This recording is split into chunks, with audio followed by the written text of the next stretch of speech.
Student of 9th class, कैसे हैं आप लोग। ये आपकी आरबीएससी की जो बुक है उसका चैप्टर नंबर 4 है। एक नए चैप्टर की शुरुआत करते हैं। देखिए इसमें causes of Indian renaissance of 19th century. जो 19वीं शताब्दी थी बच्चों, उसमें बहुत सारे सुधार किए गए। उस सुधार करने की क्या आवश्यकता थी, इसके ऊपर आज हम डिस्कशन करते हैं। ओके, तो चलिए शुरुआत करते हैं 19th सेंचुरी की रिसेंसिस के बारे में। तो हम पहला पॉइंट ले लेते हैं। पहला है रिलीजियस कॉजेस, यानी कि इसको हम लोग धार्मिक कारण कह सकते हैं कि क्या धार्मिक कारण थे जिससे कि भारत के अंदर जो है सामाजिक सुधार किए गए हैं। इन 18th and 19th century, Indian religious and society was dominated by the orthodoxy। अगर आप देखें तो 18वीं शताब्दी में और 19वीं शताब्दी में जो भारतीय समाज था वो बहुत ही ज़्यादा रूढ़िवादी हो गया था। Indian society was divided into the many caste sub caste. जो भारत की सोसाइटी थी वो अलग अलग जातियों में डिवाइड हो गई थी, अलग अलग उनकी सब जातियाँ थी। Christian and Muslim missionary took the advantage the situation of the start the converting people into their religion. और इसका जो फ़ायदा है वो मुस्लिम कम्युनिटी और जो क्रिश्चियन थे वे उठाने लग गए थे, और धीरे धीरे उन्होंने क्या किया, लोगों को कन्वर्ट करना शुरू कर दिया था। वे कहते थे अपने धर्म को छोड़ करके आप हमारे धर्म में बिलीव करो और हमारे धर्म में को शामिल हो जाओ और आओ हमारा धर्म अपना लो। Then Hindu missionaries become the aware and the thought that the religious evils with the enter Hinduism and Hindu religion। जो हिंदू मिशनरी थे वे इस बात से बहुत ज़्यादा अवेयर हो गए थे और वो समझ गए थे कि जो हमारे धर्म के अंदर कुछ गलत थॉट्स घुस गए हैं और उनको हमें निकालने की आवश्यकता है, शुड बी स्टॉप, और उसको रोकना चाहते थे।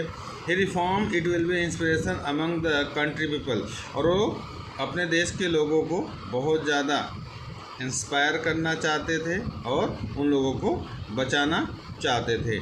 All the causes are new pride to born in the hearts of the people India regarding the ancient glory.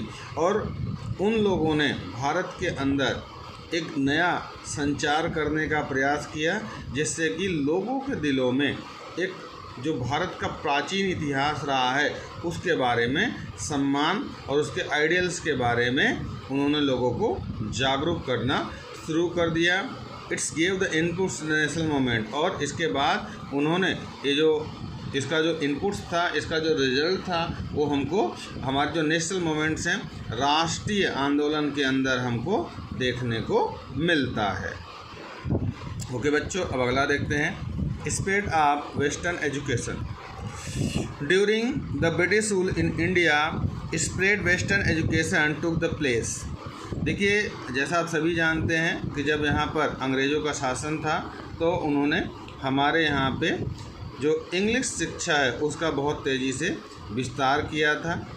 It gave opportunity to Indian to study the thoughts of the western philosopher and intellectual. और उन्होंने भारतीय लोगों को एक अवसर प्रदान किया कि वो जो वेस्टर्न थॉट्स हैं, उनके जो फिलोसफर्स के द्वारा लिखी गई पुस्तकें हैं, आइडियाज़ है, वो उनको पढ़ने का मौका उनको मिले। नेक्स्ट है प्रोपेगेशन ऑफ क्रिश्चियनिटी।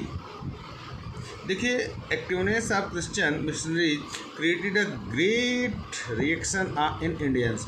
क्योंकि देखिए, जब इंडिया के अंदर क्रिश्चियन बहुत ज़्यादा एक्टिव थे, वे बहुत तेज़ी से लोगों को कन्वर्ट करने का प्रयास कर रहे थे। ओके, और उनका जो रिएक्शन था भारतीय में बहुत तेज़ी से पड़ रहा था। And they effort to the remove the psycho religious evils the bringing awareness. और वो भी ये चाहते थे कि भाई जो समाज के अंदर बुराइयां हैं, एवल्स हैं, उनको समाप्त कर दिया जाए और जो एक नया संचार है उसको लोगों के अंदर बढ़ाया जाए, लोगों के अंदर अवेयरनेस बढ़ाई जाए, लोगों को जागरूक किया जाए, लोगों को सही चीज़ों के बारे में पता चले। ओके, अगला पॉइंट देखते हैं बेटा। अगला क्या रीजन था? अगला है literature. Books, magazines and newspapers give the birth the national feeling. देखिए उस समय के जो भी न्यूज़पेपर्स थे, मैगजीन्स थे, अखबार थे, ये सभी चीज़ें क्या थी, लोगों के अंदर एक नई जन चेतना लेके आती थी, ठीक है, और लोगों के अंदर राष्ट्रवाद की जो भावना है उसको बहुत तेज़ी से यहाँ पर बढ़ाया गया है।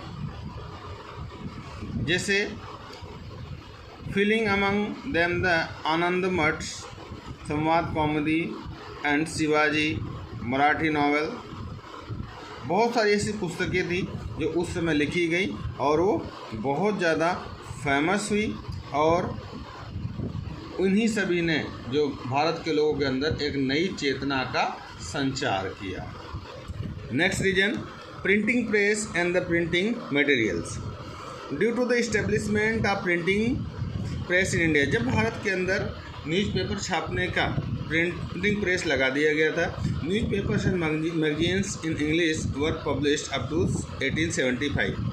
1875 से ही भारत के अंदर जो इंग्लिश का न्यूज़पेपर है उसको पब्लिश किया जाने लग गया था, यानी कि छापना शुरू हो गया था और लोगों को उसको पढ़ने के लिए प्रोवाइड किया जा रहा था। They make the Indians the equipped with the social evils.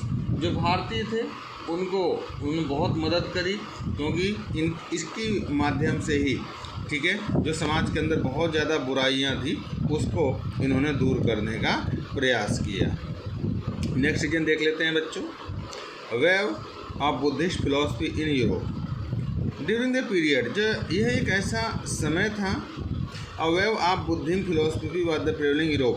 जो बुद्ध धर्म की अच्छी अच्छी बातें थी, विचार थे, वो यूरोप में बहुत तेज़ी से फैल रही थी और यूरोप के लोग उसको बहुत जल्दी एडॉप्ट कर रहे थे। In this street was given on the independent thinking. और धीरे धीरे ये जो विचार था वो लोगों के अंदर इंडिपेंडेंट थिंकिंग, यानी कि अपनी सोच, आज़ादी की से सोचने को बहुत ज़्यादा प्रोत्साहित कर रही थी।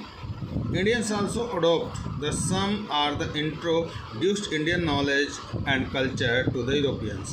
जो भारतीय थे उन्होंने बहुत सारी ऐसी चीज़ें यूरोपियन से अडॉप्ट करी, प्राप्त करी, जो भारतीय कल्चर के लिए बिल्कुल सूटेबल था, बहुत अच्छा था। ओके बच्चों, नेक्स्ट रीजन देख लेते हैं, इन्फ्लुएंस ऑफ फॉरेन स्कॉलर्स। बहुत सारे ऐसे विदेशी स्कॉलर्स थे जिन्होंने बहुत बड़ा योगदान दिया है, जैसे विलियम जॉन है, मैक्स मुलर है। इन्होंने भारतीय पुस्तकों को क्या किया, इंग्लिश में ट्रांसलेट किया। Indians and Europeans took the inspiration from these glorious past of India. जो इंडियंस थे और यूरोपियंस थे वे भारत के लोगों के अंदर एक प्रेरणा और एक इंस्पिरेशन को जन्म देते हैं, जिससे कि वो क्या करें, भारत का जो ग्लोरियस पास्ट रहा है उसके बारे में लोगों को बता सके। नेक्स्ट रीजन देख लेते हैं, in the mid of 19th century Calcutta Hindu college establish. देखिए 19th सेंचुरी के मध्य में कलकत्ता के अंदर हिंदू कॉलेज इस्टेब्लिश कर दिया गया था, साथ में बंगाल के अंदर भी। It becomes the medium of change the Indians. ये एक ऐसा माध्यम था जिसमें भारतीय लोगों का जो मीडियम था, पढ़ने का तरीका था, उसको चेंज करने का एक प्रयास था। इट थॉट्स यूरोपियन प्रोफेसर डिजोरियो वाज द इम्पोर्टेंट, ठीक है, जो यूरोपियन प्रोफेसर थे डिजोरियो, उनके थॉट्स बहुत ज़्यादा इम्पोर्टेंट थे। वे यहाँ पर आकर के लोगों को बहुत अच्छी शिक्षा प्रोवाइड कर रहे थे। रीजन देखते हैं, birth of the psycho religious reform. देखिए राजा राम मोहन राय, स्वामी दयानंद सरस्वती, स्वामी विवेकानंद, केशव चंद्र सेन, ईश्वर चंद्र विद्यासागर, ज्योतिबा फुले, ये सब ऐसे भारतीय रिफॉर्मर रहे हैं जिन्होंने समाज के अंदर फैली हुई बहुत सारी बुराइयों को दूर करने का प्रयास करते हैं। Took the birth in Indian society, और इन्होंने भारतीय सोसाइटी को जन्म देने का काम किया। These reformers vacant a new wave of Indian religions in the society. ये जितने भी रिफॉर्मर्स थे वे पहले से ही बिल्कुल सावधान थे, उनको पता था कि भारत के अंदर धार्मिक और रिलीजियस एक नई धारा आने वाली है और उसी के अनुसार हमें क्या करना है, अपने आप को लेकर के चलना है। तो ओके स्टूडेंट्स, आज के लिए इतना ही। ये टॉपिक था आपका कि 19th सेंचुरी में किस प्रकार से रिसेंसिस हुए थे। Okay bye.